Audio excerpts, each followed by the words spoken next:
Welcome to the February edition of the series My Father Told Me His Favorite Part Was When It Was Over.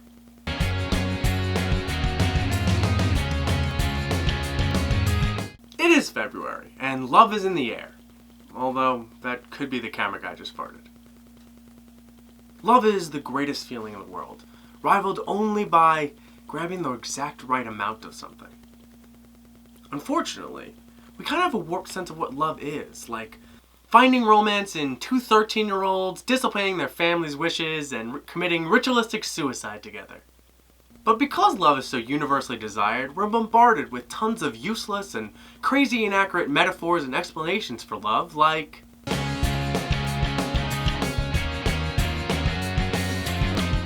Dean Martin is second only to Frank Sinatra in Things Old White People Love. He was so silky and smooth in his signature tuxedo that you'd almost be more shocked if his dick wasn't also wearing a bow tie. Shocked and disappointed. The point is, through most of the 20th century, anytime Dino sang, it was high tide at Panny Pier. Which is what makes his signature song so confounding. That's Amore is a song so super famous that almost everyone on the planet can sing the opening line. When the moon hits your eye like a big pizza pie, that's amore. What almost no one can do is explain what that's supposed to mean. That line makes about as much sense as a no shirt, no shoes restaurant policy at a nudist colony. The rest of the song is actually quite accurate about what it's like to be in love. You're very much going to feel drunk. Your heart is going to race. But then he brings it full circle with when the stars make you drool, just like a pasta fazool, that's amore. Apparently, in Naples, Italy, space makes people really fucking hungry.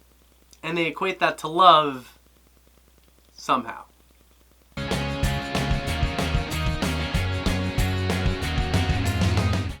The romantic comedy genre is notorious for really bad dating advice. All my instincts, they return. The grand facade.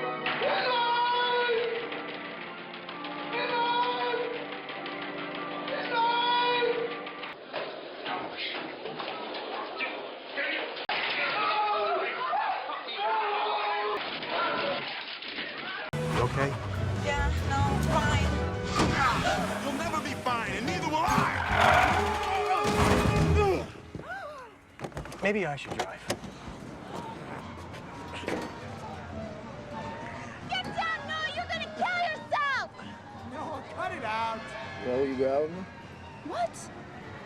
But you would think that a movie titled Love Story would have had at least one person involved who had ever been in any type of relationship. Jenny, I'm sorry. Don't. Love means never having to say you're sorry. Yes, it does.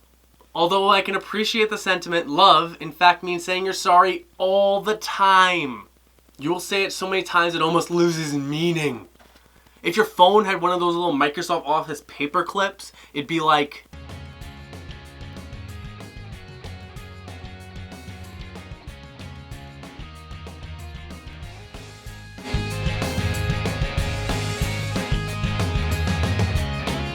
Walt Whitman is one of the most famous poets who ever lived.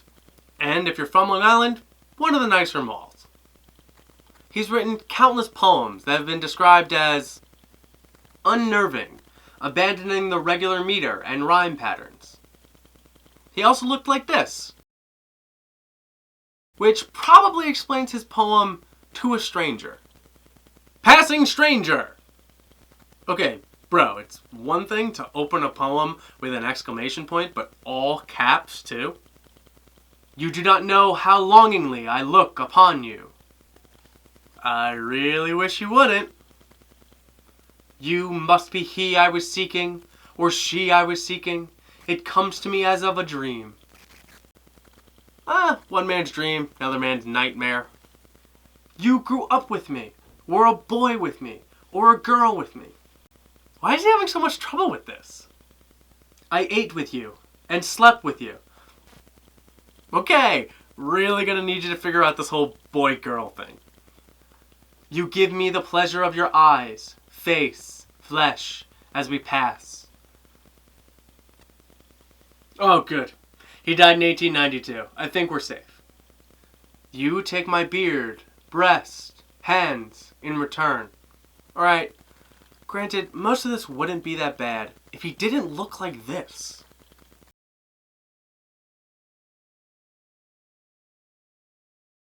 I am not to speak to you.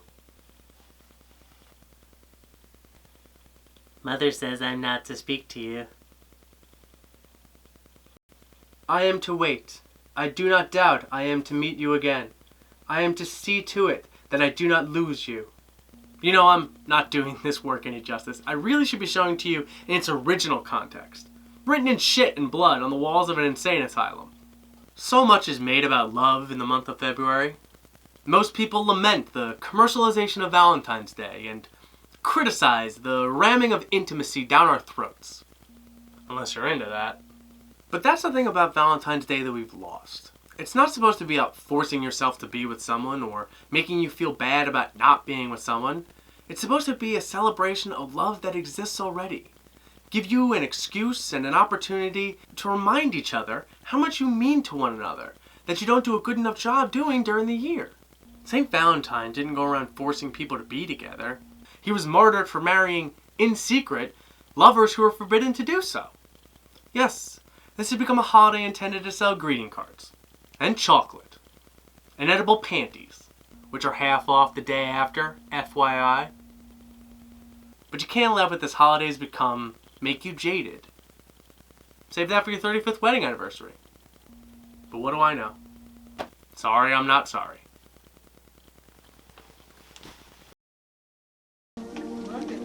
What are you shooting, Kevin?